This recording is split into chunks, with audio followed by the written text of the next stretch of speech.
Assalamualaikum warahmatullahi wabarakatuh. Saya Vina Putri Nur Amalia dengan NIM 211011891, Prodi Pendidikan Ekonomi kelas 3E. Tujuan pembuatan video ini adalah untuk memenuhi tugas manajemen sumber daya manusia. Pada pembahasan kali ini saya akan membahas materi mengenai pengujian dan seleksi karyawan. Ada 3 alasan untuk karyawan yang tepat. Yang pertama, kinerja organisasi. Prestasi perusahaan sebagian selalu bergantung kepada karyawan. Yang kedua, ada biaya merekrut dan mempekerjakan. Merekrut dan mempekerjakan karyawan adalah hal yang mahal. Oleh sebab itu, perekrutan harus dilakukan sebaik mungkin.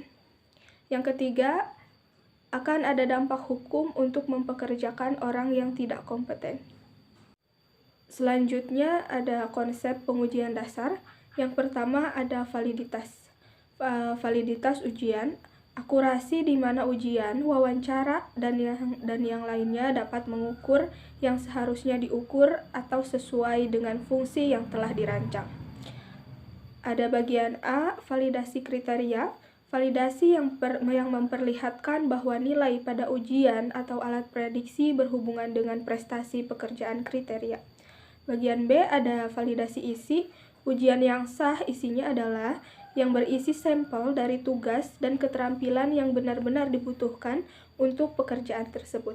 Bagian C ada validasi muka. Selanjutnya ada reliabilitas. Yang poin kedua ada reliabilitas.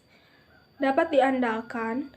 Reliability adalah konsistensi nilai yang diperoleh oleh orang yang sama saat diuji kembali dengan ujian sejenis atau setara. Pembahasan selanjutnya adalah jenis-jenis ujian. Yang pertama ada ujian kemampuan kognitif. Ujian ini terdiri dari ujian intelijensi, yaitu pengujian IQ. Yang bagian B-nya ada kemampuan kognitif khusus.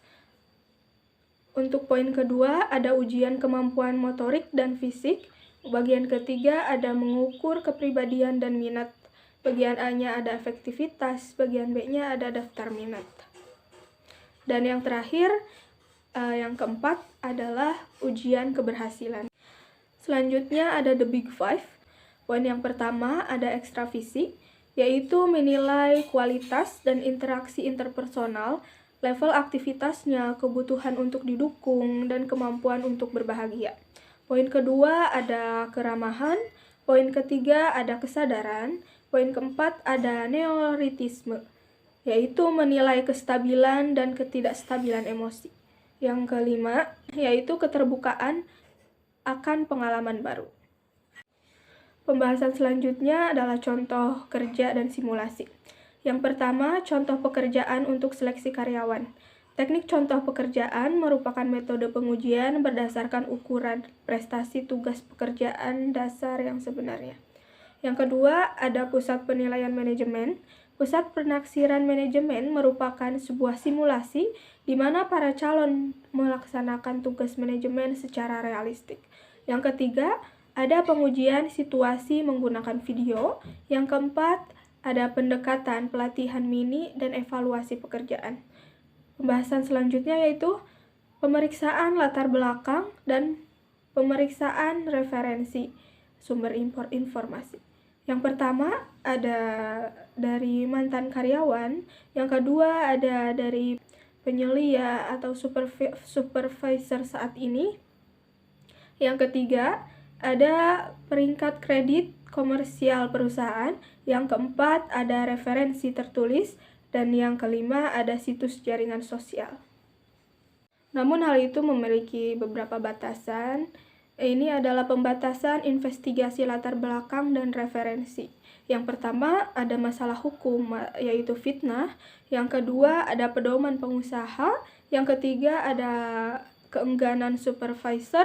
Yang keempat ada masalah hukum, yaitu privasi. Yang kelima ada investigasi latar belakang dan referensi. Jadi tidak sembarangan bisa dipertanyakan dan dijawab begitu saja. Sekian pembahasan pengujian dan seleksi karyawan. Mohon maaf apabila ada kekurangan dan kesalahan. Terima kasih. Wassalamualaikum warahmatullahi wabarakatuh.